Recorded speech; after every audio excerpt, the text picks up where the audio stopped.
Muito boa noite a todos. Que Jesus nos abençoe e nos ampare para todos os nossos corações, de todos que estão aqui presentes nos dois planos conhecidos da vida. Nós hoje vamos conversar um pouco, continuar a nossa conversa. Nós estamos conversando aqui, estudando sobre os 15 princípios fundamentais, ciente de que é por eles que passa toda a doutrina espírita. Então, na continuidade de hoje, nós vamos continuar estudando o tema Jesus. E hoje nós vamos trazer uma abordagem que nós comentamos sobre essa proposta na semana passada, da gente, dentro do tema Jesus, de nós abrirmos uma reflexão sobre a Santíssima Trindade,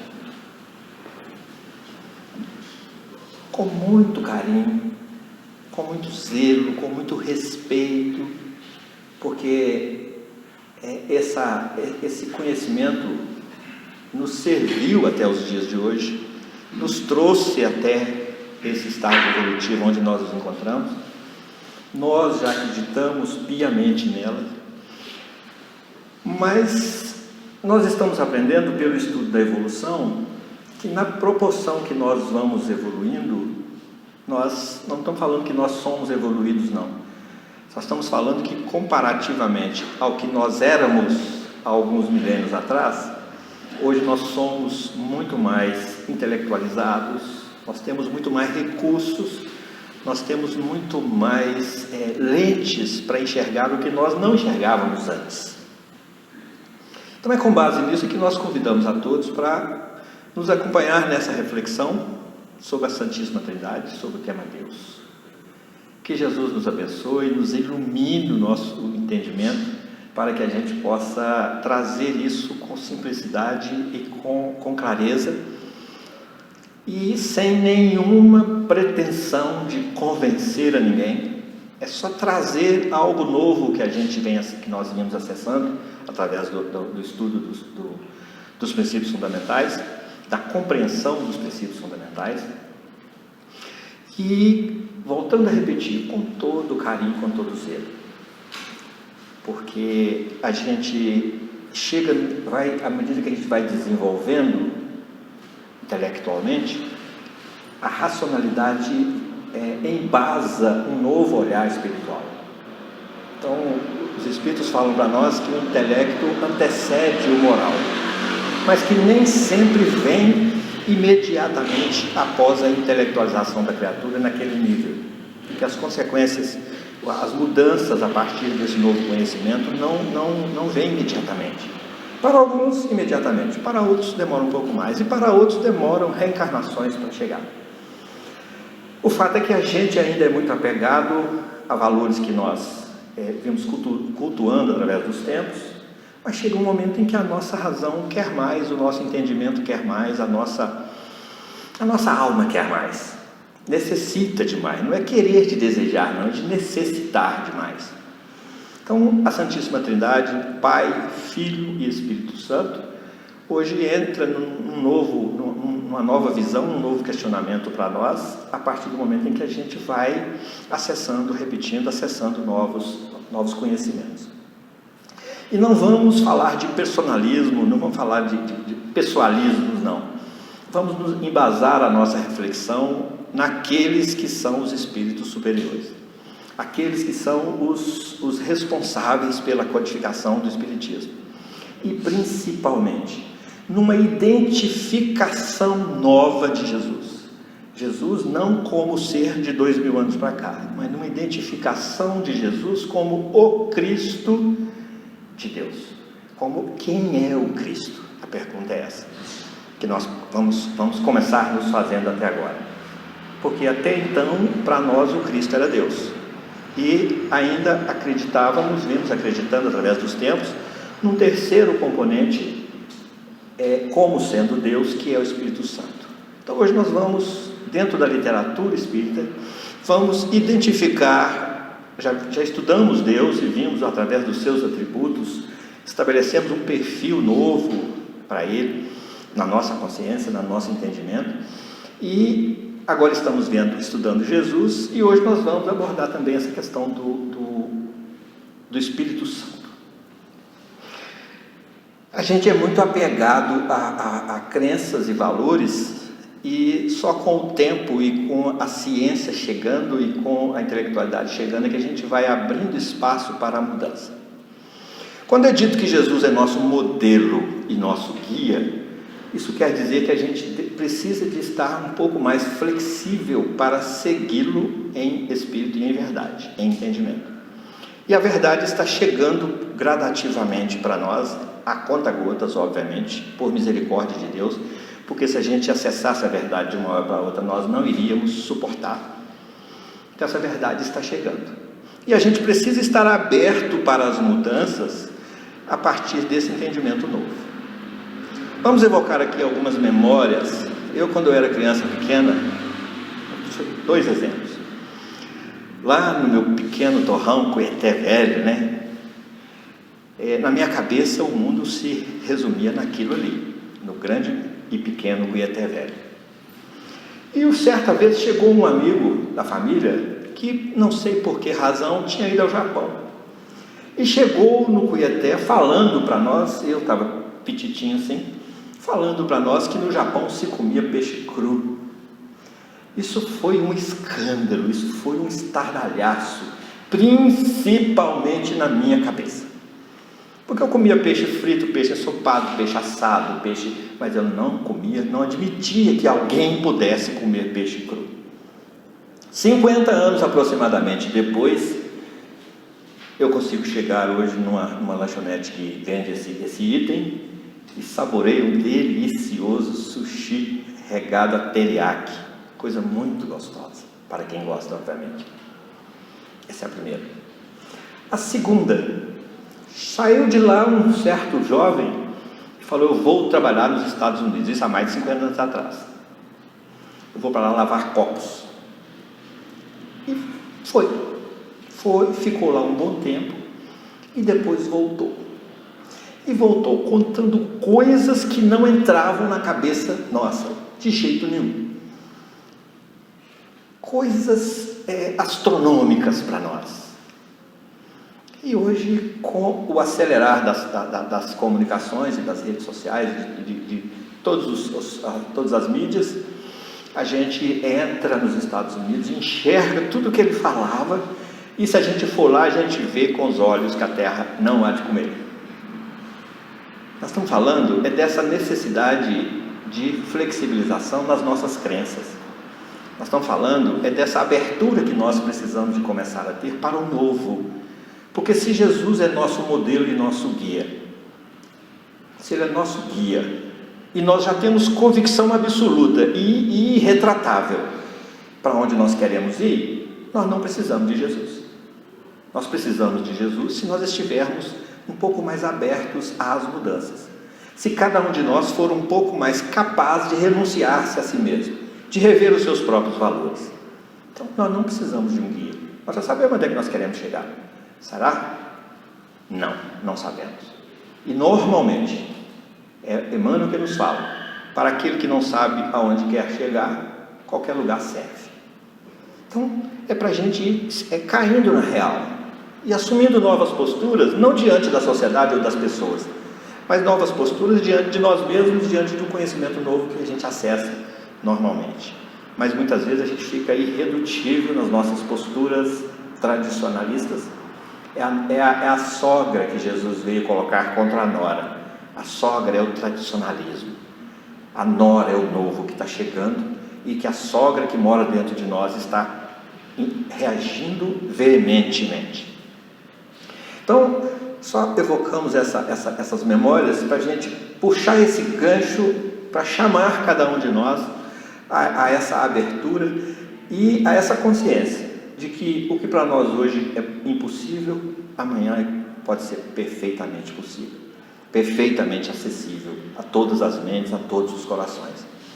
Então, nós vamos iniciar a nossa reflexão com a questão 625 do Livro dos Espíritos, principalmente no comentário de Kardec, quando ele nos diz assim, quando Kardec pergunta, para quem ainda não conhece o Livro dos Espíritos, que vira nos assistir, o Livro dos Espíritos é o livro basilar da doutrina espírita. Ele é a base de uma obra monolítica, de uma pedra só monolítica. Ele é composto de 4 partes, e de cada uma das partes foi extraído uma outra obra. Livro dos Espíritos é a base. Da primeira parte foi extraída a Gênese, da segunda parte foi extraída o Evangelho segundo o Espiritismo, da terceira parte o Livro dos Médiuns, o inverso, da segunda parte o Livro dos Médiuns, da terceira parte o Evangelho segundo o Espiritismo, e da quarta parte o Livro do Céu e do Inferno, de tal forma a responder essas perguntas que nós fazemos: quem que eu sou? De onde que eu vim? O que é que eu estou fazendo aqui? O que é que eu vim fazer aqui? Será que eu vim fazer isso que eu estou fazendo mesmo?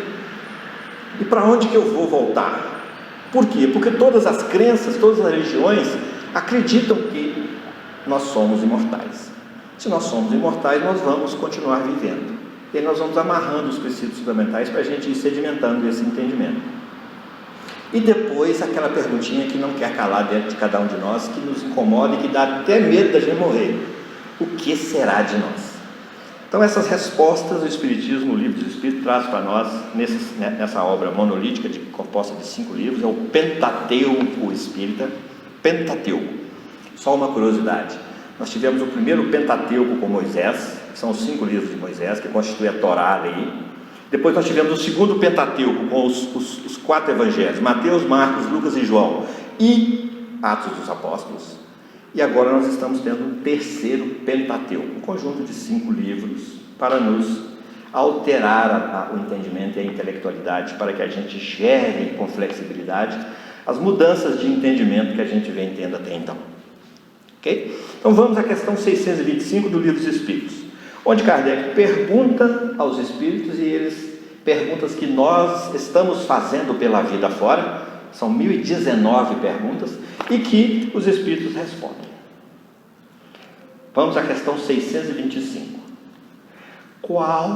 Kardec pergunta: qual o tipo mais perfeito que Deus tem oferecido ao homem? Não é que ofereceu, não. Que Deus tenha oferecido ao homem para lhe servir de guia e modelo?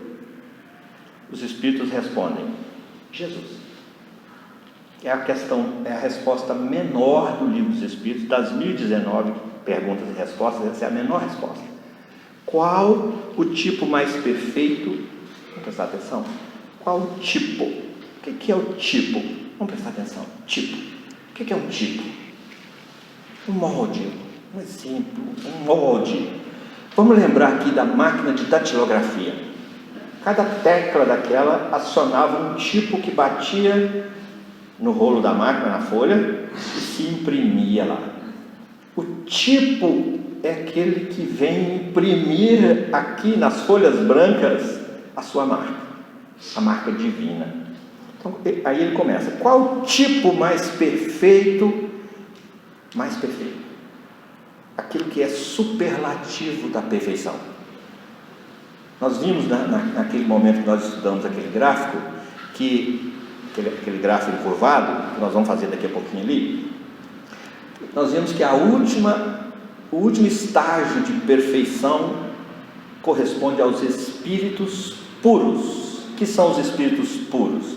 São aqueles que nenhuma relação mais guardam com a matéria.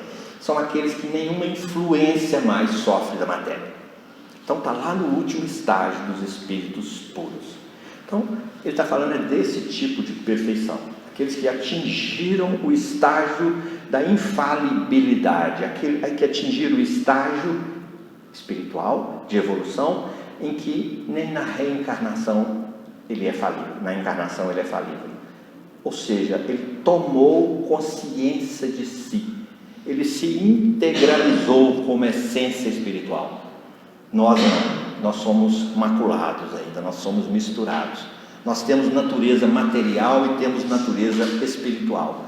Temos natureza animal, material e temos espiritual. Esses não, são os espíritos mais perfeitos. É esses que nós queremos identificar, já que identificamos Deus como imaterial, nos seus atributos, como eterno, como soberanamente justo e bom, como único, e fomos trabalhando aí os atributos da divindade que estão nas questões 10 e seguintes do Livro dos Espíritos.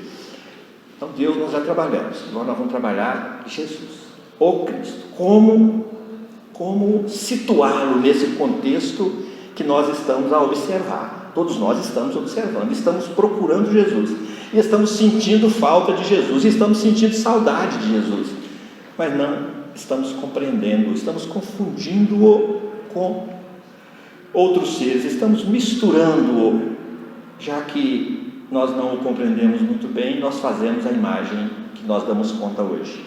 O objetivo dessa nossa reflexão de hoje é separar uma coisa da outra. É Deus, Jesus e o Espírito Santo. Nós, em determinado momento, entendemos que eles constituíam uma unidade chamada Deus. Só que agora nós estamos falando, existe uma unidade que são os Espíritos Santos, existe uma outra unidade que é Jesus, e existe uma outra unidade que é Deus. Então não estão as três na mesma unidade. É isso que nós estamos procurando rastrear, para que a gente sedimente a nossa fé raciocinada.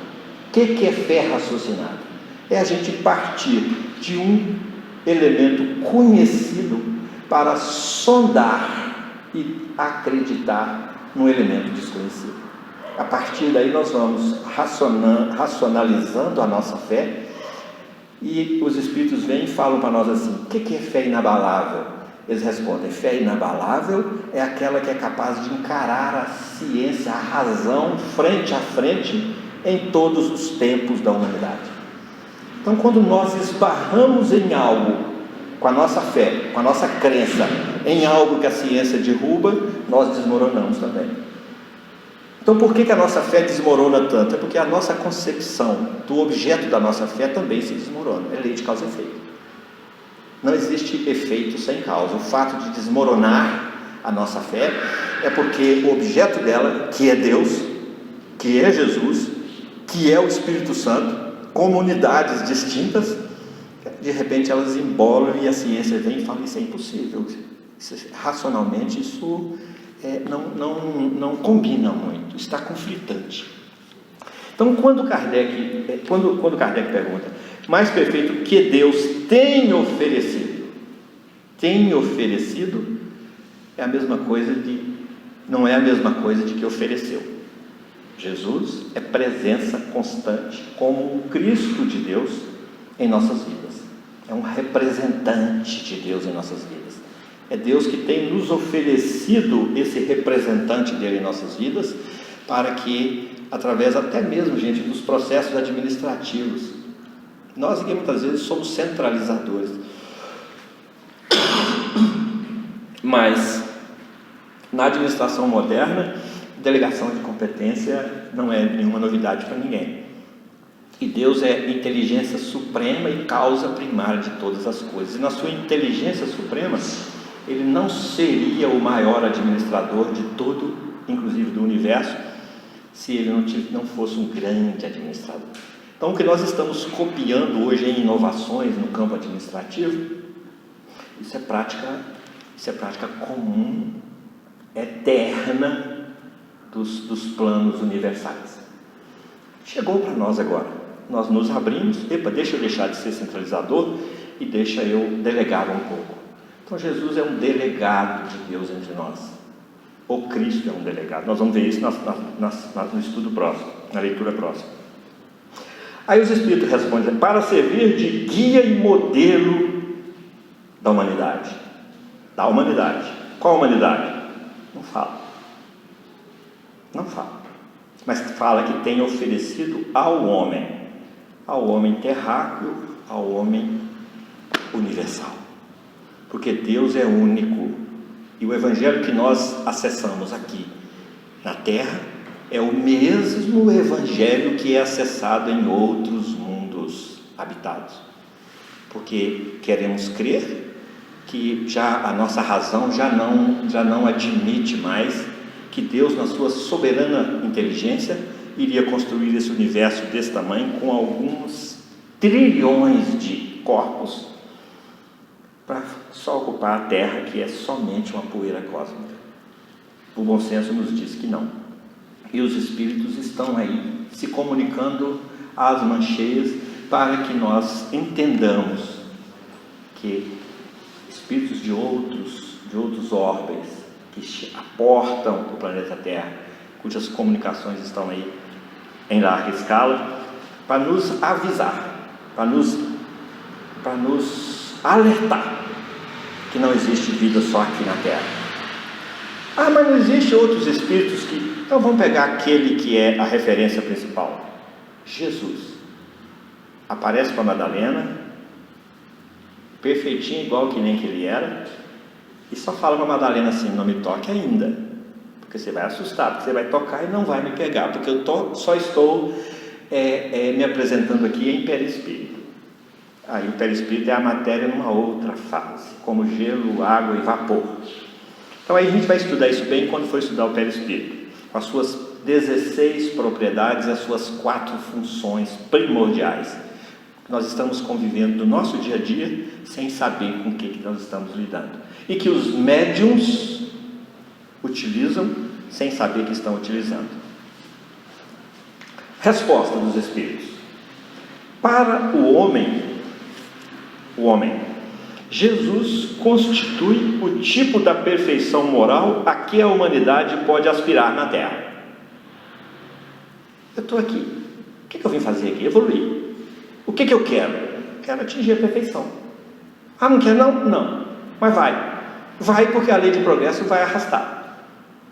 Mas enquanto fica resistindo, pegando manha, ou preso na própria ignorância, vai sofrer um pouco mais, porque vai estar mergulhado na mesma ignorância e vai estar em mais do mesmo, como está acontecendo até agora.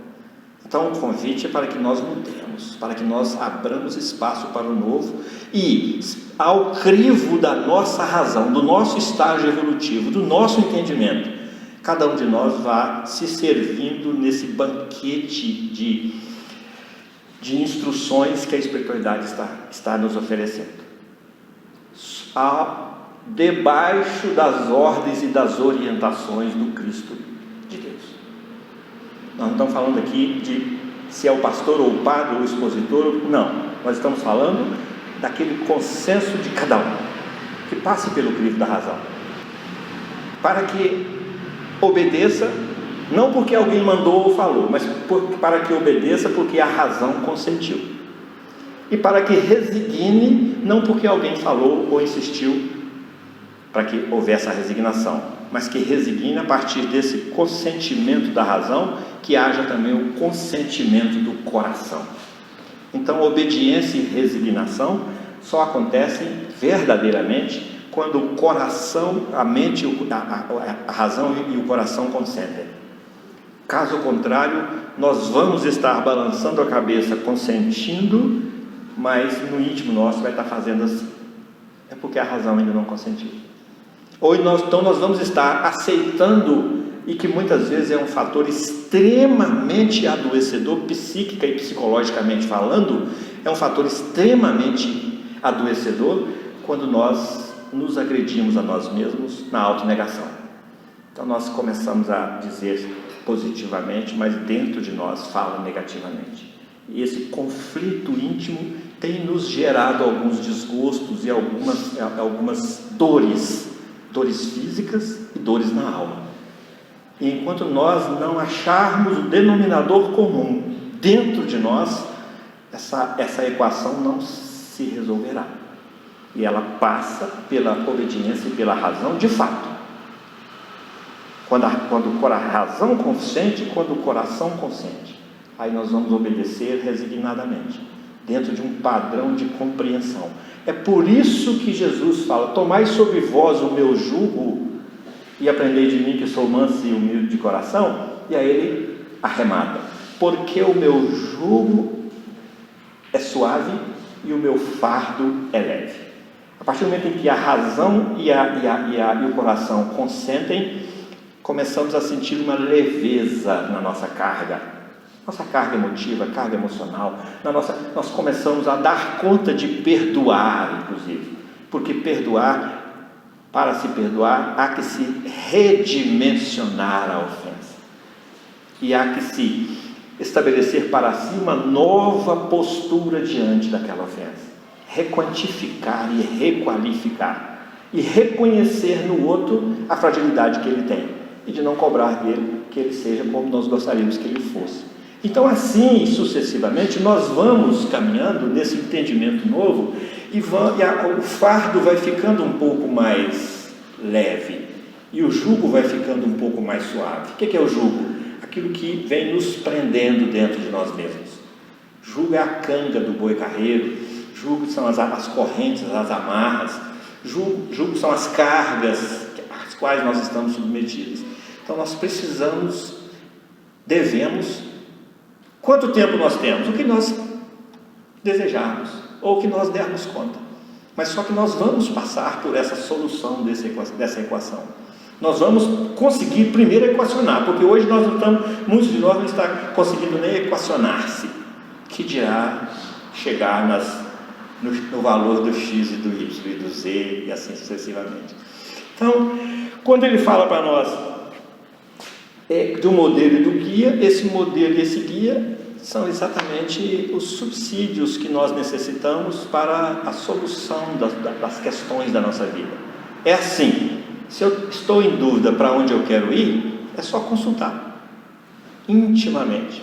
Espera aí, Jesus, onde é que eu devo ir? Vai por aqui.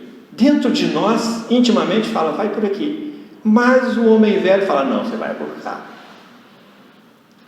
Falta a obediência e a resignação, porque para ir por aqui tem-se que abrir mão do velho, e abrir mão do velho é renunciar-se a si mesmo.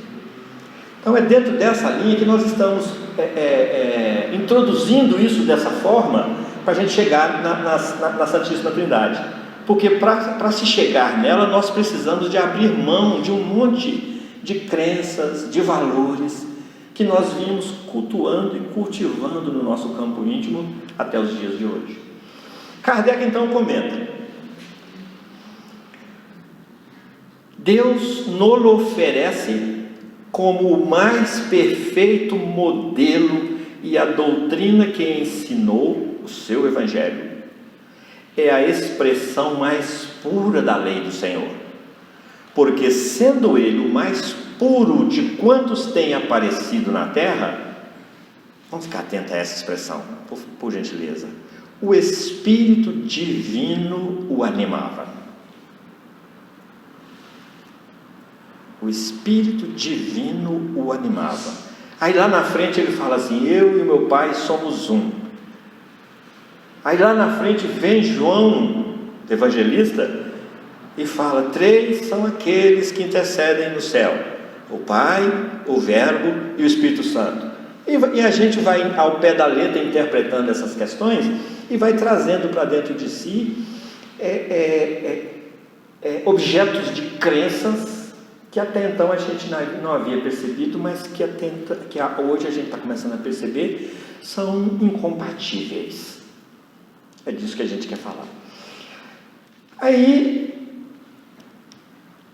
depois dessa expressão de Kardec, desse ensino de Kardec, é um comentário que ele faz a essa pergunta tão curta que é Jesus, nos mostrando quem é o Cristo, a natureza íntima do Cristo, nos mostrando o perfil do Cristo, porque hoje a gente está muito agarrado em Jesus, o barbudo. Desenhar ele para nós, plantar ele no nosso psiquismo.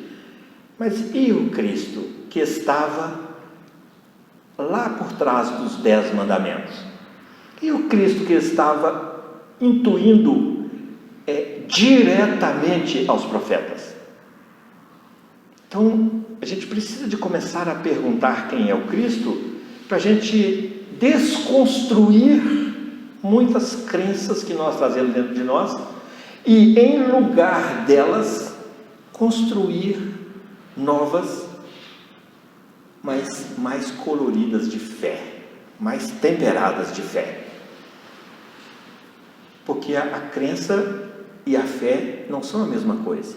A crença imagina e espera e às vezes até cruza os braços de que vai acontecer, enquanto a fé tem certeza que acontecerá. Tem certeza exatamente porque já projetou isso tudo com entendimento. Então, dentro dessa linha, nós vamos interromper um pouquinho para a gente... Está faltando quantos minutos? 2 minutos. Dá tempo da gente ler, só para chamar a atenção para o próximo vídeo. Vamos ler aqui a mensagem de Lacordaire. Está na Revista Espírita de fevereiro de 1868. Antes da gente ler a mensagem, nós vamos comentar um pouquinho sobre a Revista Espírita. Qual que é a origem dela?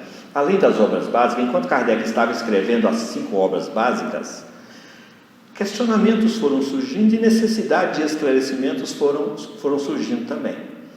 Então, Kardec então optou por elaborar um fascículo por mês, onde ele esclarecia todas as dúvidas e pontuava e sedimentava todo o conhecimento que ele já tinha passado e respondia alguns questionamentos. E trazia algumas comunicações novas, justificativas, fundamentações, etc. Essas 12 revistas de cada ano passaram então a constituir um volume. 12 fascículos constituindo um volume.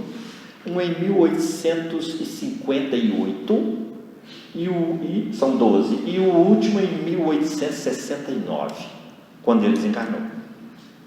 Então são 12 revistas, grossinhas assim, riquíssimas de ensinamentos espirituais, que Kardec elaborou. Gente, é um gigante, né?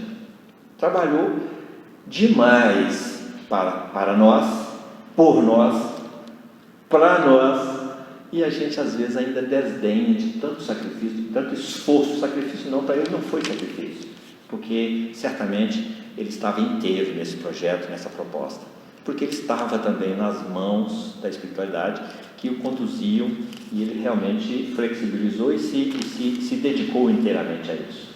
Então é na Revista Espírita de fevereiro de 1868 que vem uma mensagem de Lacordaire. Então vamos ler a mensagem para não deixar o pessoal do próximo vídeo na mão, porque vai que não vejam. Mensagem do Espírito Lacordaire, que é um dos espíritos da codificação. Ao lado de Deus, buscando nos identificar o Cristo, ao lado de Deus estão numerosos espíritos chegados ao topo da escala dos espíritos puros, que mereceram ser iniciados em seus desígnios para dirigirem a sua execução. Deus escolheu dentre eles seus enviados superiores, encarregados de missões especiais. Podeis chamá-los Cristos. Então não tem só um Cristo, não? O bom senso está nos dizendo que não. E Lacordaire agora vem confirmar. Nós vamos interromper um pouquinho, vamos dar um intervalozinho para elaborar aqui o equipamento e vamos voltar com o próximo vídeo para a gente dar sequência na nossa reflexão de hoje. Obrigado a todos.